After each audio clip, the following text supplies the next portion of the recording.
Muy buenas tardes, amigas y amigos. Sean todos muy bienvenidas y bienvenidos a un nuevo capítulo de Ahora sí, Villa Alemana, el semanario. Como todas las semanas estamos acá junto a Arnaldo, Francesca, seguramente se nos va a sumar en breves minutos Pablo Embry, comentando la realidad internacional, nacional y por supuesto de nuestra comuna de Villa Alemana. ¿Cómo está Francesca? Bien, gracias por la invitación nuevamente. Contenta porque pasamos agosto y feliz porque empezó el mes de la patria, así que me encanta este mes. Empieza la primavera el 21, así que hartas buenas noticias. ¿Y tú, Arnaldo, cómo has estado? ¿Cómo estuvo la semana? La semana estuvo tranquila, dentro de todo estuvo tranquila, así que no me quejo. Esperando que suban las temperaturas, eso sí.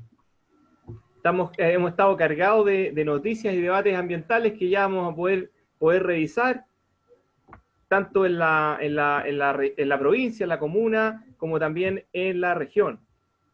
Es muy importante eso. Francesca, ¿tú quisieras comenzar el día de hoy? Muy bienvenida. Sí, lo que pasa es que esta semana tuvimos una noticia bien importante, interesante también para los que somos apoderados, papás apoderados, en relación al uso de uniformes en un eventual retorno a clases para el año 2021. Esta semana, la diputada Cristina Girardi, del PPD, presentó un proyecto de ley, ¿ya? Y en este proyecto de ley, ¿qué es lo que ella está impulsando? Bueno, también con otras personas de otros partidos. Camila Vallejo apoya este proyecto,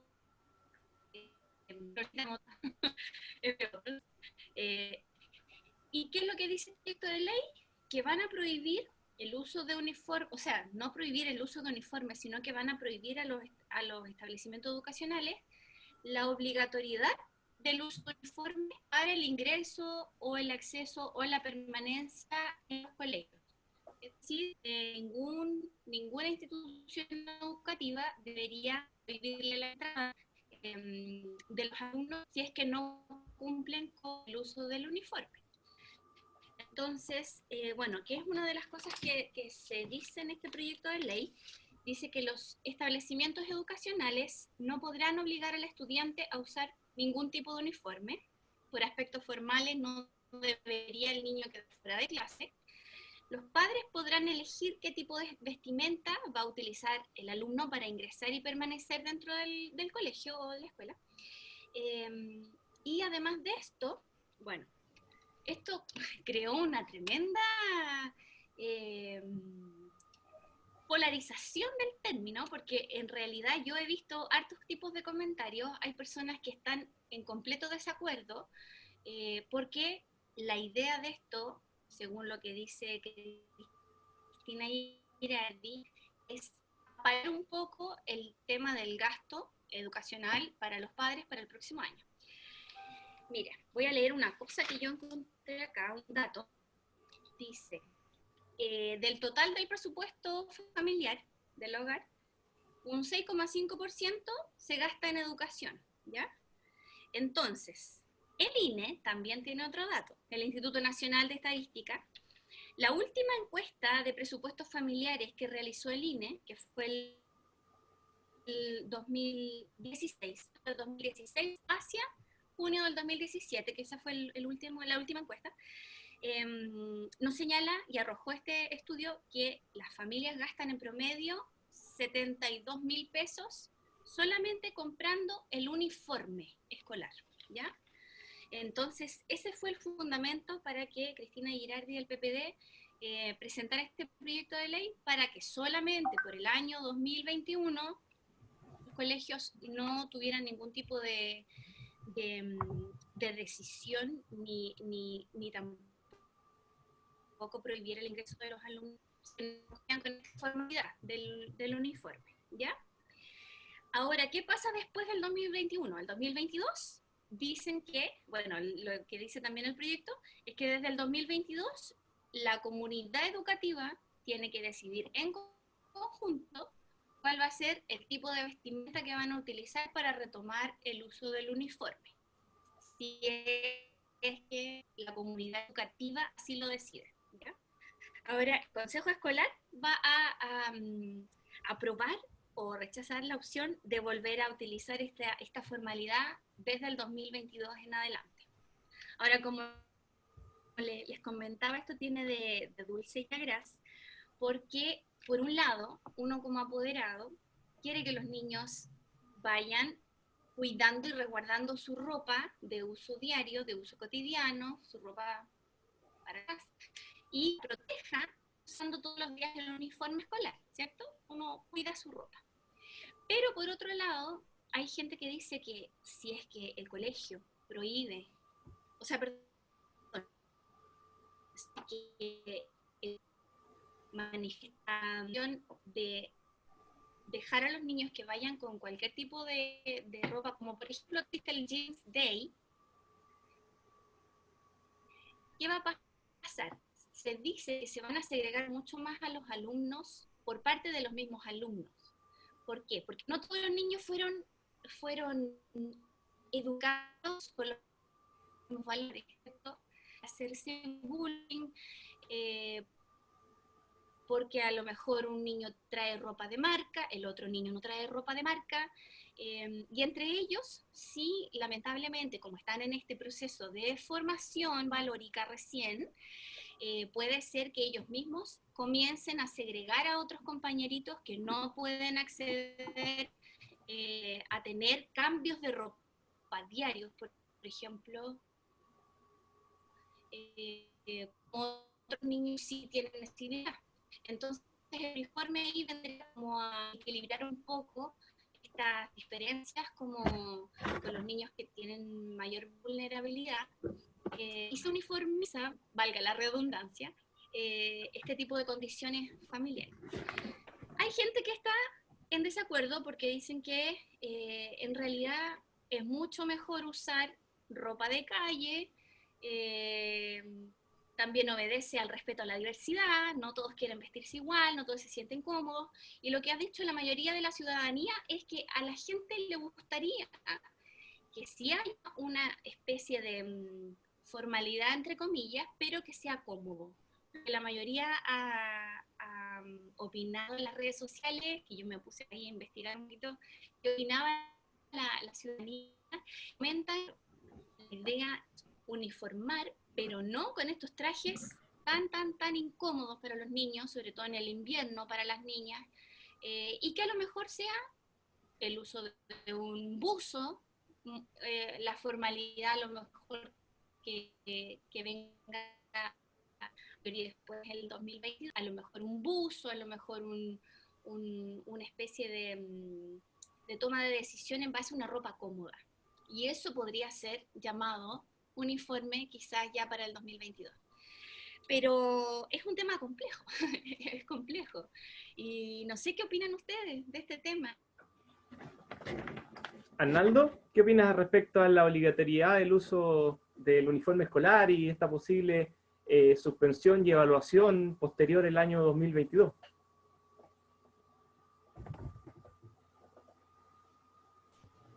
No escuché lo que dijiste recién, Gerard. Sí, no, te preguntaba qué opinas tú de la posibilidad de que no se utilicen los uniformes el próximo año y una evaluación posterior por la comunidad educativa el año 2022. Para serte franco, yo lo veo como un oportunismo político nomás, este proyecto de ley, porque no va a llevar a otro extremo la situación, porque el uso de un uniforme tiene un sentido práctico y un sentido también para evitar el bullying entre los alumnos, que es lo que se refería a Francesca, porque la gente que se viste de diferentes formas, que tiene diferentes ingresos para comprar ropa de marca o no, esos niños van a ser sí o sí, van a ser atacados por sus compañeros, porque así funcionan los niños. Tú no trajiste el pantalón de marca, tú no trajiste las zapatillas de marca, tus zapatillas están rotas, etcétera.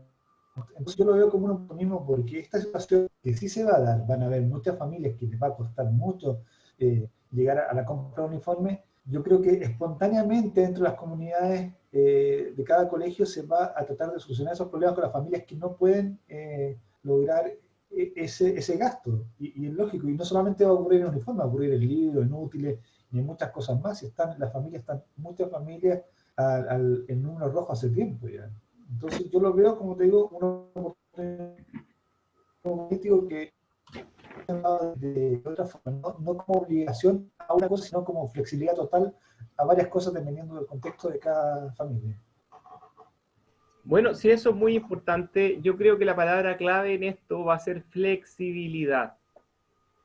Independientemente de si esto se regula legalmente o no, etcétera, lo importante es que los colegios entiendan, y no solamente los colegios, sino la comunidad, cada uno de los estamentos de la comunidad tome la conciencia yo creo que la tienen, yo creo que y la van a enfrentar de buena manera, yo creo que eso va a ocurrir, y van a entender que evidentemente los niños no pueden estar quizás con su uniforme como corresponde, porque claramente están utilizando quizás parte del uniforme del año anterior, porque no tienen dinero para comprar uno nuevo, o en algún caso derechamente no tienen uniforme. Yo creo que eso tiene que verse caso a caso, más allá del tema legal, la flexibilidad. Pero más allá del tema del uniforme, yo creo que me salgo del uniforme y pensemos en cualquier tipo de requerimiento.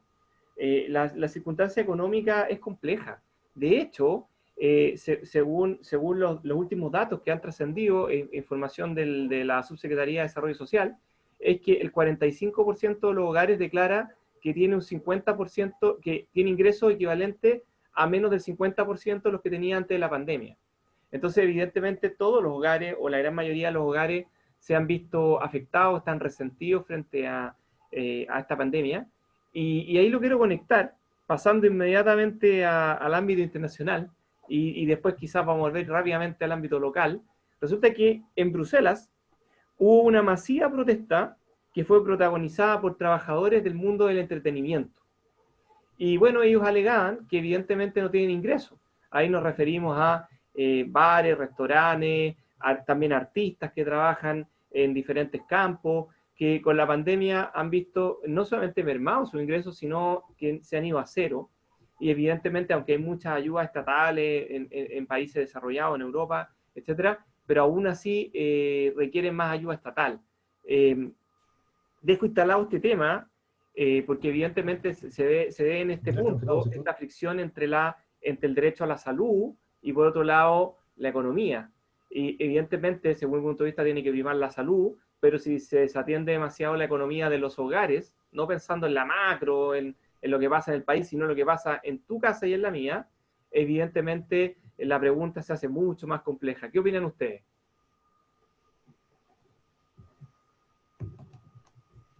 Bueno, no es solamente... Sorry. Perdón. No, Francesca, adelante, por favor. Gracias. Lo otro también que se me había olvidado mencionar es que uno de los artículos de este proyecto de ley dice que publicada esta presente ley en el diario oficial, los establecimientos educacionales deberían modificar todo el reglamento interno, a partir de publicada la ley en el diario oficial, y tendrían solamente un mes para modificar y adecuar el reglamento interno del colegio. Entonces, igual ahí habría otra complicación grande, porque los reglamentos internos se hacen en conjunto, la mayoría se hace en conjunto con los docentes, las UTP, todos trabajan en equipo y de manera colaborativa para poder modificar un reglamento interno, y en eso hay colegios que se han demorado un semestre completo en modificar un reglamento interno. Entonces, adivinen quiénes tendrían que hacer eso. Los profesores. Bueno. Entonces, y además que hace poquito salió otra encuesta, y esta encuesta dice que el 57% de los profesores están en un estado de extremo desgaste. Entonces, esa es otra complicación más que le veo al tema. Arnaldo. Es que, mira, dos cosas. Por un lado, lo que, insisto, los oportunismos políticos generalmente tiran propuestas sin ningún de facilidad de ver si realmente va a tener un impacto positivo o las consecuencias van a ser peores que lo que quieren arreglar. Y por otra parte, tampoco se considera a todas las pymes que viven de los o sea, el impacto en ellos ya demoledor Exacto. también. Por eso digo que yo creo que, como dice también Gerard, flexibilidad debería ser solamente aquí, nada de obligar ni prohibir. Además Sí, que, sí, o sea, va a ser una locura, o sea, sobre todo los que peor lo van a pasar van a ser los niños, exacto. eso Sí, seguro. estoy de acuerdo con Arnaldo. Bueno, nuevamente, bueno, yo les consultaba por el tema internacional, quizás quieran decir alguna palabra respecto a las manifestaciones del mundo del entretenimiento en Bruselas, respecto a cómo les ha golpeado económicamente la pandemia. No sé si eso les merece alguna reflexión o pasamos a otro tema.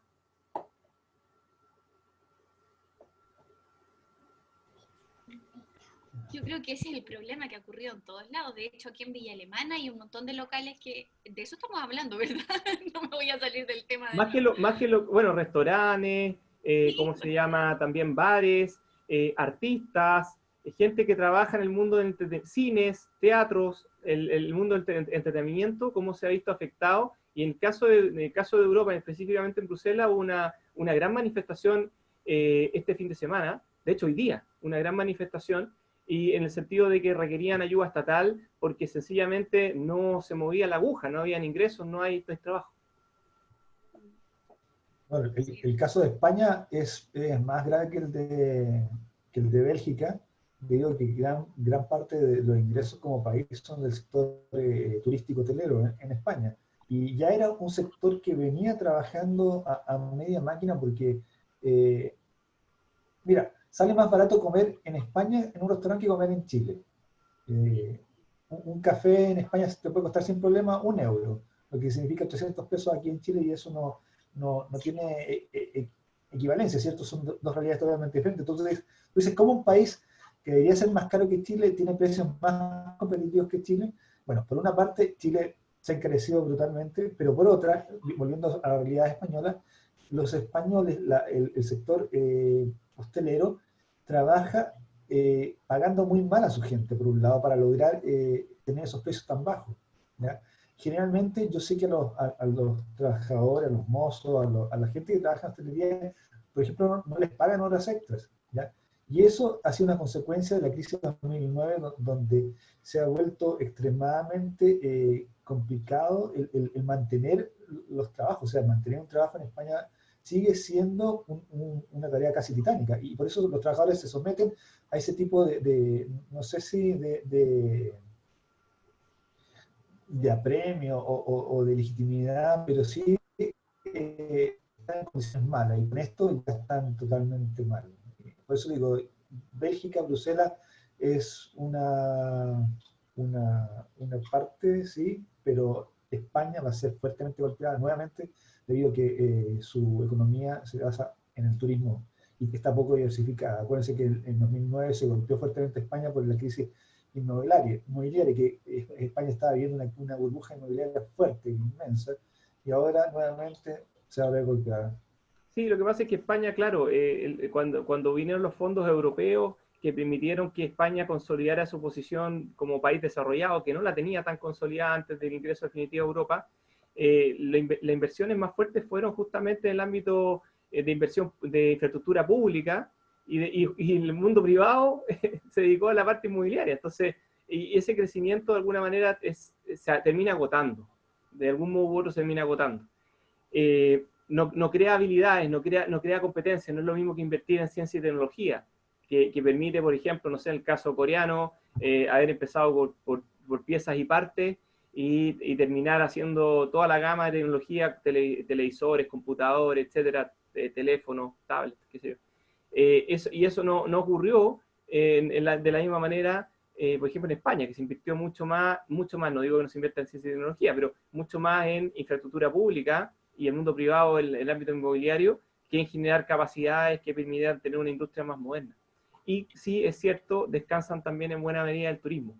Y dicho eso, nosotros estamos en una región acá, la región de Valparaíso, una región eminentemente turística, donde prácticamente todo está cerrado. Hay algunas comunas que están obviamente en fase 3 y en otras que sí pueden parcialmente tener algún tipo de comercio. Luego con las otras fases pueden incluso ya abrir restaurantes con una cierta capacidad, se está regulando. Todo eso está muy bien. Eso es para mí muy, muy importante. Necesitamos de alguna manera abrir nuevamente la economía y abrir el área de servicio de manera segura. Y bueno, aquí nuestro conocido amigo común, Alejandro Garrido, en la región, está impulsando y está invitando a nuestras pymes a que del ámbito del turismo, que se unan a este programa de reactivación y evidentemente eso es muy positivo. Ahora lo que no sabemos, y esa es la gran duda, es en qué momento realmente se va a poder consolidar y van a poder de manera sin retroceso, porque sabemos que una comuna puede estar en fase 3, fase 4, etcétera, y después dramáticamente volver a fase 2, fase 1, y tener que cerrar nuevamente los restaurantes, tener que cerrar nuevamente todo. Es una gran preocupación. Yo creo que en Chile también hemos tenido ciertas manifestaciones del mundo del turismo, etcétera, pero no ha sido tan fuerte porque el golpe quizás lo hemos acusado todos los chilenos de manera más masiva. No ha sido, es la industria más afectada, por cierto, pero por otro lado también todo el país ha sido fuertemente golpeado y bueno, como somos un país en desarrollo, la ayuda estatal no es la misma que del nivel de los estados de bienestar, poco menos que existen en Europa. Quería pasar a otro tema que también es bien importante, creo yo, pero voy a partir con una anécdota y después veamos cómo ustedes lo pueden interpretar, cómo ustedes lo pueden leer. Resulta que el día jueves, un periodista que lo tengo notado, Valentin Gendreau, de 32 años en Francia, lanzó un libro. Y ese libro se refirió a una experiencia que él vivió 2 años, no 2 meses, 3 meses, no, 2 años estando en la policía francesa, trabajando en la policía francesa. Y bueno, la descripción que realizó en el libro fue bastante dura, porque me dijo 2 cosas que eran muy importantes, que había una gran violencia y sobre todo, y esto quizás lo más delicado, mucho racismo. Y describió muchas situaciones en que esto había ocurrido, incluso un caso en que habían inventado un proceso, habían inventado cargos para encubrir el delito de los propios policías. Dicho esto, de algún modo u otro, no sé, ¿qué piensan ustedes? ¿Esto creen que es algo muy acotado, es algo solo francés? Porque también vemos la crisis de la policía en Estados Unidos. Bueno, no quiero seguir hablando, quiero hacerle la palabra a ustedes. Evidentemente todos tenemos una opinión respecto a este tipo de temas. Por favor. El tema era la inmigración, la vergüenza de Francia en relación a eso. No, lo que pasa es que la policía francesa, según esta investigación del periodista, hay mucha violencia y racismo. E incluso mucha corrupción asociada a, incluso un ejemplo, a tapar la violencia, acusando justamente a un inocente de un crimen para poder tapar los propios actos violentos de los policías. Esto está documentado, un libro que se lanzó el jueves pasado. Otro dato, este policía estuvo en la Academia de Policías de Saint-Malo formándose. O sea, es una persona que tuvo formación y trabajó como policía, pero era periodista y estaba documentando todo. Su intención era efectivamente investigar. ¿Qué opinan ustedes? Valiente el tipo. Bueno, creo que es la consecuencia de las inmigraciones masivas que han sufrido esos países de sus colonias y se ha visto como alterado su estatus cultural, donde el inmigrante trata de posicionar su cultura frente al país que lo recibe. Es el conflicto que se ha dado en varios países de Europa, Inglaterra, Reino Unido, en Alemania, en España, en Italia. Entonces, yo creo que es la respuesta sociológica normal, no que esté bien, pero es normal que se tomen grupos como nacionalistas, racistas, xenófobos, que tratan de esa forma de tener el control. Porque obviamente también dentro de toda cultura hay gente buena y hay gente mala. Y a veces cuesta mucho controlar a los inmigrantes que no cumplen las normas del país porque justamente se acogen un montón de derechos y hacen mal uso de los mismos. Entonces la policía queda de manos atadas muchas veces y se llega a este tipo de irregularidades, que para lograr conseguir el objetivo, cualquier medio es lícito para ello. Bueno, algo que destacaba este periodista era que efectivamente había un sesgo en que sus colegas controlaban a las personas que eran justamente de origen africano sin ningún motivo y de forma mucho más masiva que a las personas, que, digamos, de francés tradicional, por así decirlo, de la etnia tradicional francesa.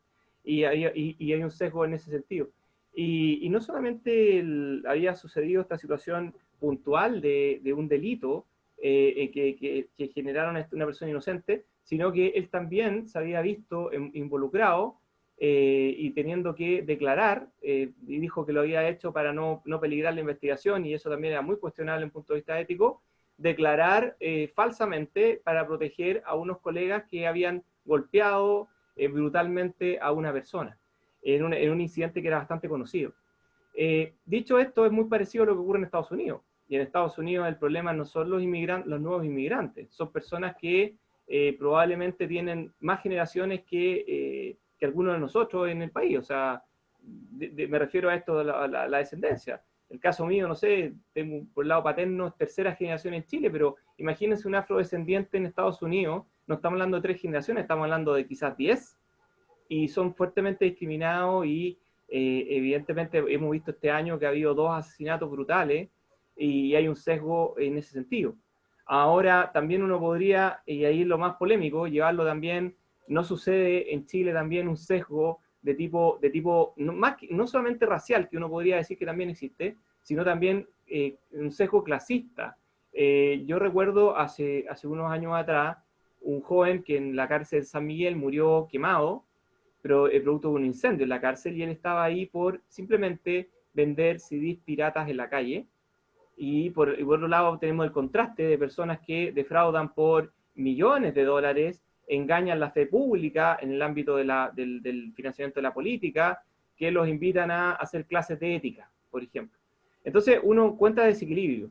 Y también puede, y si vamos netamente en el tema de las policías, bueno, vimos un desfondamiento moral de Carabineros con estas causas por más de 27.000 millones de pesos en que se llevaron para la casa, así que decirlo, y eso también es complicado, complejo. A mí me consta en lo particular de que la oficialidad de Carabineros tiene una formación ética en control en materia de derechos humanos, pero tampoco se puede desconocer de que a veces el gatillo es muy frágil en el personal, y ahí voy a llegar a otro tema que voy a decir después, en el personal, el funcionario que está en la calle, ante la inconducta de individuos particulares, y termina eso causando mucho daño incluso con víctimas inocentes. ¿Qué opinan ustedes de esto último?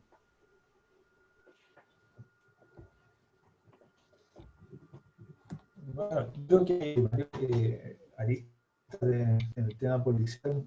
Por ejemplo, uno, la poca preparación que tiene la fuerza pública para salir a la calle, tiene una formación muy breve debido al alto requerimiento de gente que se necesita para las funciones, y entonces salen con poca preparación y con casi cero experiencia a hacer un trabajo terriblemente difícil. Y eso ya es un punto. Luego también está el tema que Chile es diferente a los países porque en Chile no hay un escalafón único de policía y Fuerzas Armadas, tenemos los oficiales y los suboficiales, y eso también genera otro tipo de dinámicas dentro de la policía y con la población. Sí, Sí, yo quería por agregar un ejemplo, tema que es común. ah, Perdón, Francesca, vas a hablar.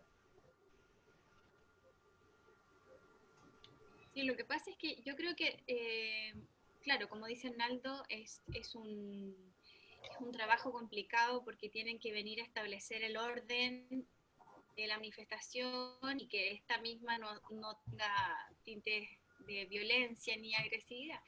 Pero cuando son manifestaciones pacíficas, que son marchas, caminatas, 20 minutos caminando, o se intenta llegar a lo mejor a La Moneda o en otros países a los lugares donde eh, se quiera manifestar como, no sé, Asamblea Nacional, etcétera. Eh, yo creo que ahí, como dice Naldo, falta un poco el criterio porque no es necesario, por ejemplo, la utilización de balas de goma o de gases lacrimógenos y para disuadir a esta cantidad de personas que se están manifestando de manera pacífica. Entonces, yo creo que ahí no nos diferenciamos tanto de las policías de otros países.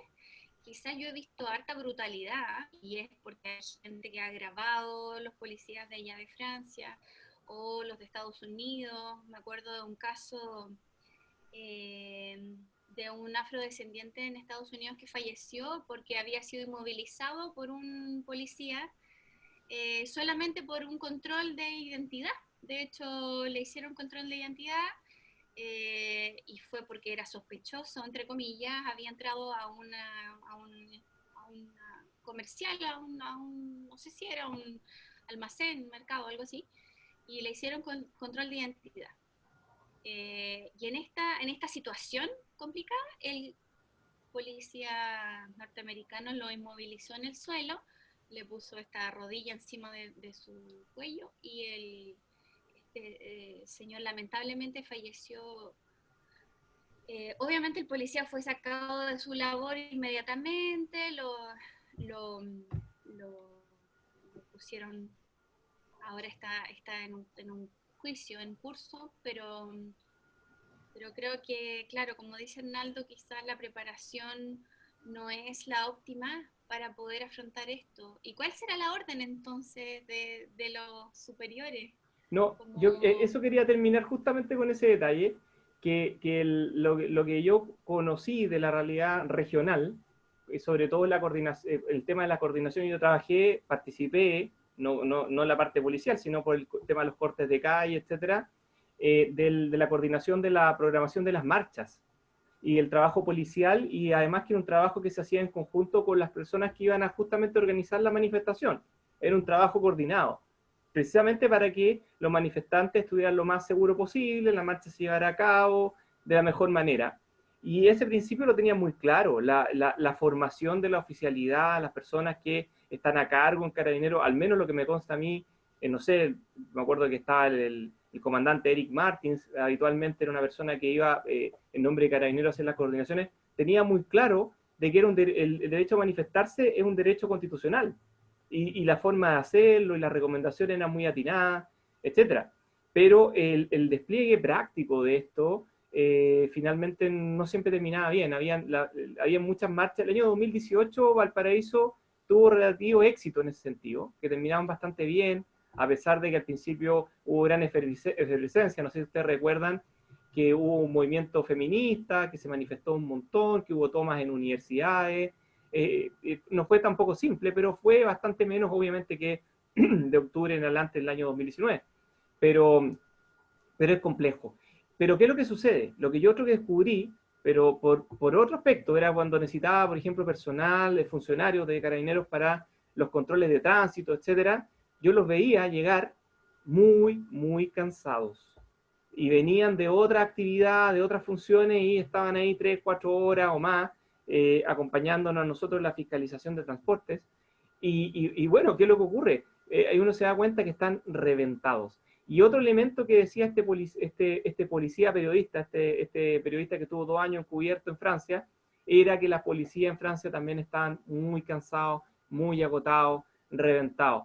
Y justamente esto yo conversaba a primera hora en un animado tweet con algunos amigos de diferentes lugares de Chile, pero a través de Twitter, digamos, conversando.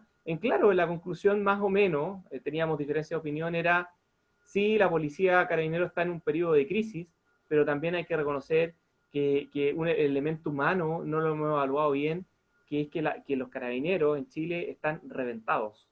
La cantidad de actividades que tienen que realizar y la cantidad de horas es absolutamente desproporcionada. O sea, es normal que un carabinero trabaje 12 horas seguido. Es normal, no es una cosa así del otro mundo, y puede ser más en algunos casos.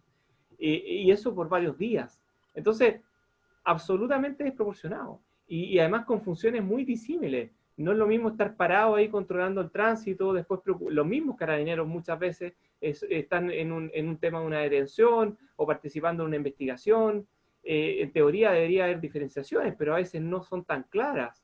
Entonces, eso también produce un estrés en la persona en que tiene una gran incertidumbre en qué es lo que va a pasar durante el día cuando inicia su trabajo. No solamente lo que va a ocurrir durante el trabajo, sino hasta cuándo va a durar ese trabajo. Y yo creo que ese es un elemento también de la grave respecto a las policías.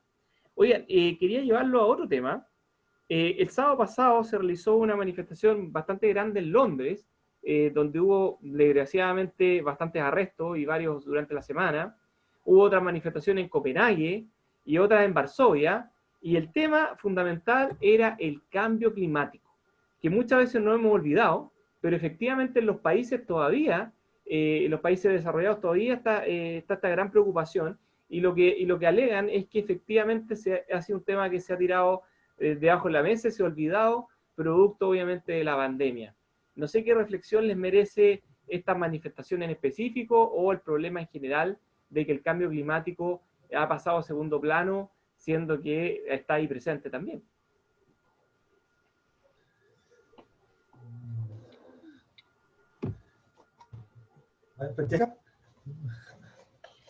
Yo creo que el tema del cambio climático no va a dejar de pasar. O sea, creo que lo que sí se ha aminorado, y de hecho he visto hartas imágenes bien bonitas y esperanzadoras, incluso eh, de algunos paisajes naturales que están ahora siendo como revividos, y también mucha naturaleza que se ha podido rescatar. Y bueno, no sé, la verdad es que yo creo que el cambio climático va en aumento, y ahora con el tema de la pandemia quizás se ha minorado un poquitito por el nivel de contaminación que ha disminuido, obviamente, porque ya no salimos tanto, porque estamos todos en casa. Pero creo que las manifestaciones que han habido ahora obedecen un poquito a esta revisión de los fundamentos que nosotros tenemos que seguir inculcando a los niños. O sea, como por ejemplo el tema ecológico, cómo pasamos esta pandemia siguiendo respetando las 4 que decías tú, Hernando, la otra vez, y no perder el foco, de esto. El cambio climático va a seguir igual, o sea, en aumento, y mientras nosotros no hagamos modificaciones a nivel nacional y en lo particular a nivel familiar, van a haber muchas más complicaciones. Ahora sí que ha habido un descenso en la contaminación a nivel global, quizás. Una disminución de estos contaminantes. Pero no sé, el tema igual sigue abierto. Gracias, Francesca. Arnaldo, tú eres un especialista en la materia. ¿Qué opinas tú respecto, no sé si las manifestaciones en específico de esta última semana o en general, respecto a cómo un tema que estuvo en primorísimo plano antes de la pandemia, hay que recordar Greta, la COP25, etcétera, y luego viene la pandemia y de algún modo u otro nos olvidamos? Bueno, yo por cuestiones sanitarias, pensando en lo inmediato, yo superaría cualquier tipo de manifestación, de la que fuese. No llamaría a hacer ningún tipo de manifestación, porque creo que lo más urgente ahora mismo es parar esta pandemia, ¿ya? Y porque lo del cambio climático, hagamos algo este año, no hagamos algo este año, no va a cambiar mucho en sí, por el efecto inercia que tiene este fenómeno, debido a que los gases de efecto invernadero tienen una vida media muy larga. Por ejemplo, el famoso CO2, que es uno de los gases principales de la era, algunos estudios dicen que puede tener una vida media en la atmósfera de hasta 500 años. Entonces, eliminar la producción a cero ahora mismo, ¿ya? Quizás no movería mucho la aguja del fenómeno mismo, el cambio climático. ¿Me entiendes? Es como si fuera un gran iceberg que se está moviendo lentamente, y hagas lo que hagas, se va a seguir moviendo igual. Perfecto, yo comparto el tema. Lo que sí me gustaría que de manera virtual, porque las manifestaciones no solamente pueden ser de manera física, de manera virtual se genere nuevamente foros, que se mantenga la atención y la atención, respecto al tema climático, porque evidentemente es de primera necesidad. No en lo inmediato, en el sentido de que los efectos van en el tiempo evolucionando, pero no podemos perder de vista que tampoco hay mucho tiempo, valga la redundancia, para tomar medidas en la dirección contraria, de revertir y de profundizar una vida que nos permita compatibilizar nuestro desarrollo humano con el respeto a la naturaleza. Oigan, yo quería solamente, para terminar la parte internacional, luego pasar directamente a la local, avisar algo que puede ser interesante, que quizás no, de estas cosas que uno no sabe si van a ser la chispa de una llama, o, perdón, la chispa de un incendio, o sencillamente se van a apagar y se van a consumir como una velita cuando llegue hacia el final, pero resulta que hay una gran inestabilidad política en el mundo que se expresa en varios gobiernos que han sido tradicionalmente autoritarios, y uno de esos es el gobierno de Bielorrusia, que tuvo elecciones y que el electo, yo diría dictador, Alexander Lukashenko, 9 de agosto, obtuvo, nótese esto, el 80% de los sufragios, en un ambiente donde no había observadores internacionales y que desde el año desde el año 1995, la Organización para la Seguridad y Cooperación de Europa no ha reconocido ninguna elección como una elección limpia. También quería señalar que este personaje ha estado 26 años en el poder y pertenecía al establishment de la Rusia comunista, de la Unión de Repúblicas Socialistas Soviéticas, la URSS, y él fue uno de los que votó para que no se disolviera en su momento. También hay que decir que este mismo señor, respecto al coronavirus, dijo que se pasaba, el coronavirus se eliminaba tomando vodka, trabajando duro, y ¿qué otra cosa más recomendada? Bueno, seguir la vida como está. También lo otro que hizo fue que él nunca cortó los campeonatos de fútbol, siempre dejó abiertos los cines, los teatros, etcétera. Bueno, desde agosto, del 9 de agosto de este año, a la fecha, lleva, nótese esto, 7.000 detenidos. 7.000 detenidos. Lo otro que quería señalar es que también, tomando el tema de las dificultades del control del orden público, también hay acusaciones serias de tortura en contra de los manifestantes. Bueno, que esto simplemente lo dejo como una señal porque podría ser, y justamente este es un aliado estratégico de Putin, y evidentemente puede ser, como decía, una chispa que inicie un incendio, o puede simplemente, como lo ha hecho los otros 26 años, apagarse. Pero como bien dice Moisés Naim, el poder en este momento es más fácil de obtener, pero también es más fácil de perder. Entonces todo puede ocurrir en el ámbito internacional, y esta noticia, que no es muy difundida, porque estamos lejos de Bielorrusia, pero estamos hablando de 7.000 detenidos, manifestaciones. Y ojo, hubo un apagón de internet luego de la elección que ganó con un 80% de varios días.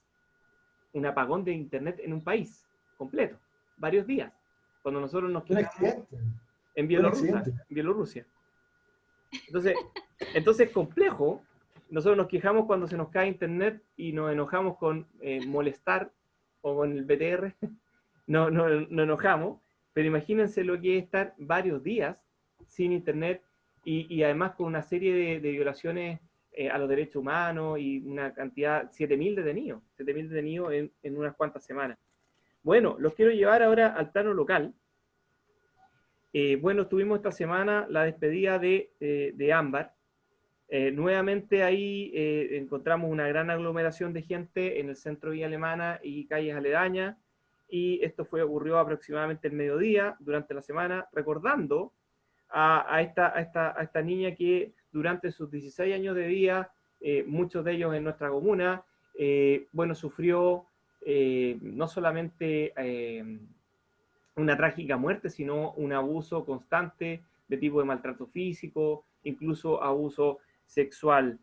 ¿Alguna reflexión respecto, bueno, hemos hablado harto del caso en sí mismo, pero respecto a esta última despedida multitudinaria de nuestra querida Ámbar?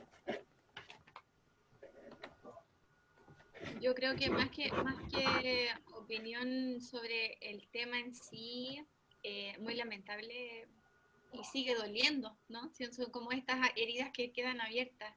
Y están abiertas precisamente porque uno piensa en cuántas ámbar todavía hay ahora en este momento, en situación de pandemia complejo, porque estamos encerrados con quizá personas que pueden estar haciéndole daño a muchas niñas o niños.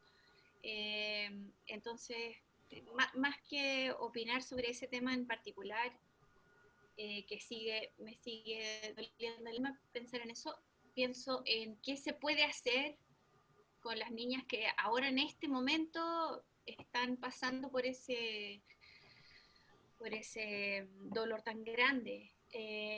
Cómo proveerles una ayuda más inmediata, más presencial, segura, efectiva, eficiente, que el sistema sea modificado en lo pronto, no esperar otro caso ámbar para empezar a gestionar leyes o proyectos de ley. Yo creo que eso ya va a ser tarde. Pero sí, yo creo que me aflige un poco el tema pensando en que yo creo que hay situaciones que ahora están sucediendo en cuarentena, en los encierros, en las casas, con los abuelos, tíos, no sé, amigos de, no sé, pololos de la mamá, pololos del papá, o sea, bueno, no sé también. Es complejo el tema. Hay que seguir poniéndole ojo a eso, y yo creo que el llamado más que nada es como a estas organizaciones como de protección o de defensoría de la infancia, que puedan tener un peso más legítimo, o sea, gestionarse algo más concreto, ¿no? No solamente positivo, sino que haya una institución que realmente organice cambios en la vida de estas niñas o niños.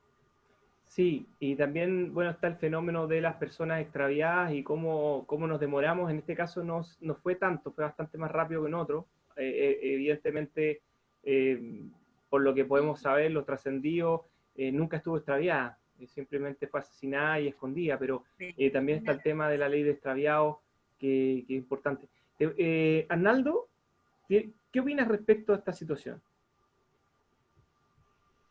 A mí me da mucha lata justamente por lo que dice Francesca, que, claro, Ámbar fue no sé cuántas miles de personas a asistir a su funeral, con un dolor real, por supuesto, pero cuántos niños y niñas están momento a momento sufriendo abusos o desatenciones y no les ponemos el ojo encima de ellos. O sea, esperamos que muera alguien, que pase algo totalmente, no sé cómo decirlo, aberrante, y después se nos olvida, después pasamos a lo político, al fútbol, a esto, lo otro, y los niños van quedando postergados una vez más. El eslogan de los niños primero, no sé cuándo vamos a lograr hacerlo realidad. Esa es mi opinión. Sí, es cierto, está durmiendo todavía en el Congreso. O sea, bueno, se ha ido avanzando en muchos ámbitos, pero tenemos que efectivamente ya reformar el Sename, que no hayan estas diferencias políticas tan marcadas que impidan. Todos sabemos que hay cosas que no son de principios, que tienen que ver con diferentes visiones de mundo nada más. Y bueno, hay que buscar que esas visiones de mundo confluyan para que lograr, tanto los niños que son infractores de ley, como aquellos niños que no lo son, puedan tener una posibilidad de un futuro feliz y protegido de toda violencia ejercida contra ellos. ¿Sí? Los niños no son, pueden tener, los niños pueden estar inmersos en la violencia y de alguna manera participar de ella, pero son principalmente víctimas de la violencia. Y eso es lo que tenemos que tener claro, y tiene que haber instituciones que los protejan de forma decidida, y que evidentemente no sea la política y las diferencias en el plano ideológico lo que impida avanzar en esto. Lo mismo también con la ley de extraviados. Tuvimos hace casi un mes, conversamos con Carmen Landeros respecto a este problema tan importante, que una bandera que ella ha levantado, y por supuesto es una iniciativa que ha sido respaldada desde que Carmen y otras personas se acercaron a conversar, por nuestro diputado Pablo Cas también. Entonces, nosotros es muy importante que esa ley también prontamente sea ley de la República, porque las personas extraviadas, que son, hablábamos alrededor de 15.000 personas en el país, son 15.000 familias que están sufriendo y que no tienen una respuesta adecuada al Estado. Y eso lo uno nuevamente con las policías. Las policías, cuando se encuentran con un caso de esto, y con la suma de otros problemas que tienen, etcétera, no hay un protocolo, no tienen personal, etcétera. O sea, tenemos reventadas nuestras policías y creo que es un tema también a considerar por este tema también, por la dificultad que hay para dedicar tiempo para las personas que están extraviadas. También dedicar tiempo quizás debería personas, muchas más policías especializados en temas de detección de violencia y poder investigar específicamente la violencia contra los niños. O sea, la especialización de las policías y la cantidad de policías necesarias es un tema muy profundo, una deuda que tenemos como país.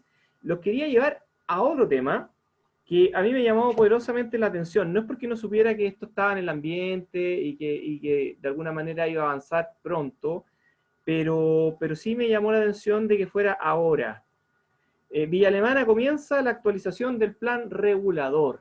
El año pasado hubo una consulta ciudadana y la ciudadanía en general, la municipalidad, que tampoco fue tan masiva, hay que decirlo, no es que fuera tampoco tan publicitada, evidentemente la municipalidad hizo sus esfuerzos, lo que sea, pero y participaron ahí ciudadanos de la comuna que dijeron que la necesidad de poder proteger nuestros cerros, los cerros de la comuna, tener más parques, áreas verdes, era fundamental y ese era el foco principal del plan regulador.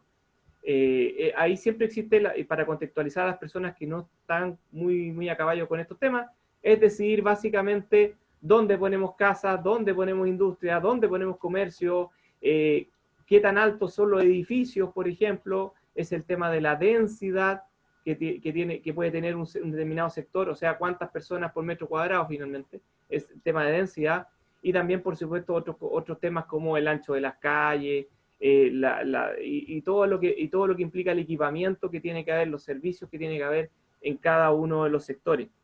Esta consulta fue en noviembre del año pasado, y resulta que ahora la municipalidad está queriendo impulsar el debate y finalmente llegar a cabo el plan regulador de la comuna. No quiero inmediatamente expresar mi opinión, quiero escucharlo a ustedes qué piensan respecto de la oportunidad y también la necesidad de un plan regulador en Villa Alemana.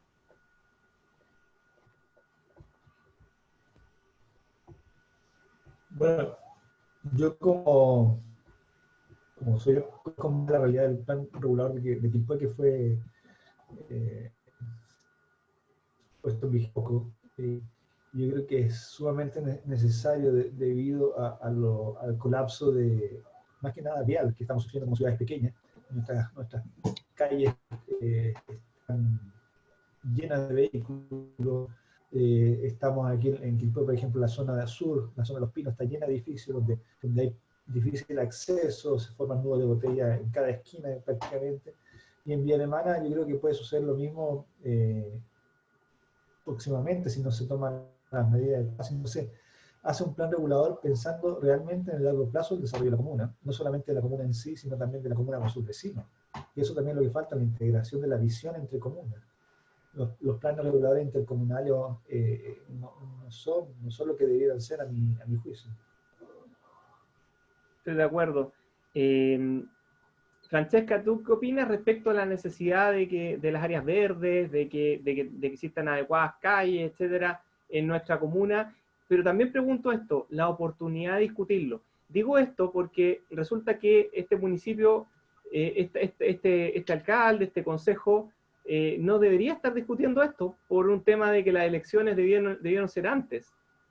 ¿No sería prudente esperar a que haya un nuevo alcalde, un nuevo consejo para discutir esto? Lo pregunto también.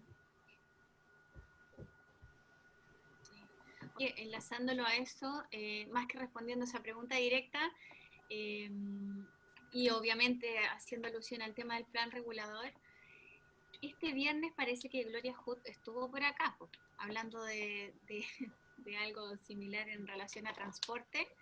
Se va a reactivar el proyecto de la estación Valencia. pero es como un déjà vu, porque el 2013 también habían señalado que se iniciaba la construcción de la estación. Eso fue el año 2013. Y ahora 2020 iniciaron este viernes, bueno, y con fotos y con todo lo que implica la visita de la ministra de Transporte. Esto es esperanzador, obviamente, para los quilpueños, pero no sé si será tan real esta vez. Creo que esto va a implicar como una inversión de 12.000 UF. Entonces, claro que van a tener que haber modificaciones con respecto al plan regulador, y además, añadiéndole este pequeño dato, que se va a añadir una estación más, se va a reactivar esta estación de metro. Bueno, quiero obviamente no eludir el segundo tema que mencionas, pero en primer lugar, para mí es muy importante decir que creo que en el contexto de pandemia la participación ciudadana que requiere la discusión de un plan regulador se va a dificultar mucho. Y por otro lado, el Consejo actual debería esperar a ser ratificado o modificado parcialmente, como va a ocurrir con una próxima elección, lo mismo que el alcalde. Creo que no es apropiado en un periodo que ya no deberían estar, o a puerta ya no, por el cambio, digamos, de fecha de las elecciones.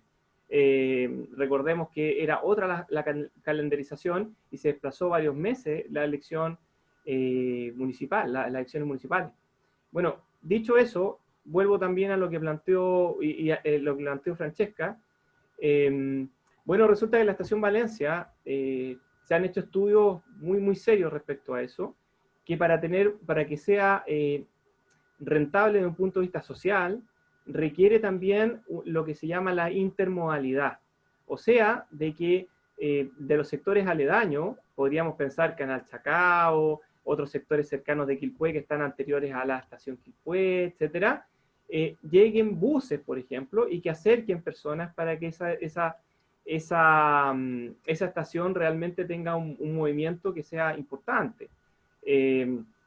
No va a tener, ahora por sí sola, solamente con las personas que viven alrededor, en las 3 o 4 cuadras aledañas, que es lo normal de desplazamiento a pie en la región, hay que decirlo, en las provincias, perdón, en las provincias de la zona, Marga Marga, me refiero al Gran Valparaíso, Marga Marga, y específicamente de Villa Alemana, las comunas del Gran Valparaíso, Villa Alemana, Quilpué, Valparaíso, Viña, Concón. Esas comunas tienen siempre transporte público a 4 o 5 cuadras en promedio. La gente está acostumbrada a desplazarse esa cantidad. Entonces, más que eso, lo que buscan es una alternativa. Entonces, en algunas zonas, en Quilpué, Villa Alemana, en las zonas que están alejadas de los ejes troncales, lo que hace la gente es tomar colectivos, por ejemplo. Tomar la micro más cercana, que evidentemente no está cerca del eje del metro. Entonces, para que esa estación funcione bien, requiere un sistema alimentador. Y ahí lleva justamente a lo que ocurrió esta semana. Bueno, esta semana se le dio el vamos al perímetro de exclusión de Gran Valparaíso, que básicamente lo que hace, para que bueno, la gente lo sepa, es las empresas actuales se mantienen 5 años más una posible extensión de 2 años. Ahora el tiempo ese ya ha transcurrido y hay una discusión legal respecto a si se agota o no, eso se podrá discutir técnicamente en otro espacio. Lo interesante es que se vienen una serie de modificaciones tecnológicas exactamente iguales a las que teníamos el año 2018 en el proyecto de la Seremía de Transporte, o sea, se plasmó un tiempo después, pero se plasmó. En cuanto al pago con tarjeta, a 3 años de iniciado, o sea, empezó a contar el reloj a 3 años, el servicio completo se va a pagar con tarjeta, pago electrónico. Además de eso, en un periodo acotado similar, van a tener todos los vehículos la microseñalética LED y todos van a tener GPS, y las empresas peores, los peores servicios, las peores líneas, por así decirlo, van a salir del sistema porque va a existir un ranking. Entonces todo eso es muy interesante, pero creo que también es muy importante la otra deuda, que es la conectividad, sobre todo lo veo en las comunas de Villa Alemana y Quilpué, la conectividad norte-sur es muy mala, y lo que había en ese proyecto, que era un proyecto anexo a este perímetro de exclusión, eran los servicios alimentadores, o sea, micros que vengan de los sectores más alejados de la comuna hacia el metro y mediante un solo pago o un pago de metro más 100 pesos, por ejemplo, pero mediante la misma tarjeta, pudiese desplazarse la persona desde su casa y utilizar toda la red del metro y quizás incluso bajarse en otro lugar y volver a tomarse una micro, más o menos lo que ocurre en Santiago. También debo decir que en se ha proyectado en Viña del Mar un servicio similar, específicamente para el sector de forestal, y en Valparaíso hacia Playa Ancha y otro también hacia los cerros, digamos, cercanos a la estación Barón. Bueno, ¿a qué es lo que voy yo? Es muy importante porque además de ser un concurso abierto para que llegaran nuevos operadores y de esa manera también prepararnos para lo que se viene después de que termine el perímetro de exclusión que acaba de comenzar, que es una licitación de todo el sistema del Gran Valparaíso. Lo cual siempre es complejo porque estamos hablando de un sistema muy grande, estamos hablando de 2.300 micros en la actualidad.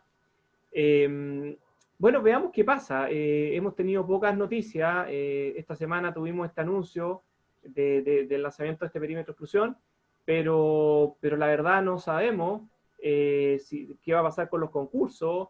Tengo noticias de que algo que conversamos con el subsecretario en su momento, existe la posibilidad de hacer los corredores eléctricos, o sea, por ejemplo, en la zona de Quilpué, Villa Alemana, podríamos tener buses eléctricos llegando hacia las estaciones del metro y pagando con la tarjeta, tener una conectividad y un mejor servicio para la gente con buses además nuevos.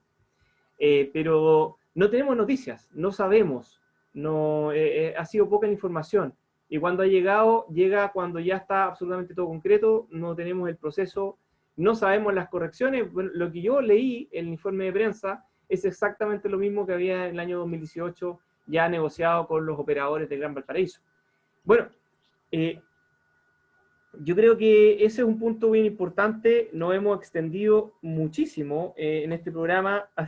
Creo que hemos hecho un récord, llegando a más de 1 hora de programa, pero les agradezco muchísimo y me gustaría saber si quieren decir algunas palabras al cierre o sencillamente nos despedimos de la gente, agradecemos mucho y continuamos, digamos, nuestra semana esperando una próxima edición.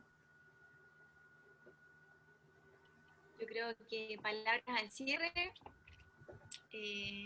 visibilizar más la infancia, siempre lo voy a decir hasta el último día, hasta el último de mis días, y visualizar más la infancia de manera concreta, ya no tanto con discursos, sino que lo que comentábamos, que sea algo efectivo y eficiente, real y ahora. Perfecto, Arnaldo.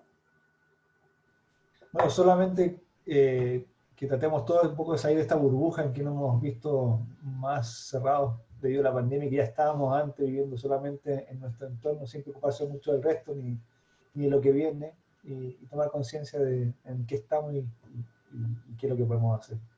Yo quería retomar el mensaje con que cerré el programa de, nada que ver, Derecho Constitucional, pero igual lo cerré así, haciendo un llamado a que todos de nuestras comunidades, Villa Alemana, por supuesto, pero también Quilpué, Viña del Mar, Valparaíso, las comunas aledañas, nos preocupemos de la situación de las personas que no están teniendo que comer. Estamos hablando que son miles de personas. En el caso de Villa Alemana se estima que son por lo menos más de 1.000 personas que diariamente reciben alimento gracias a las ollas comunes o comedores.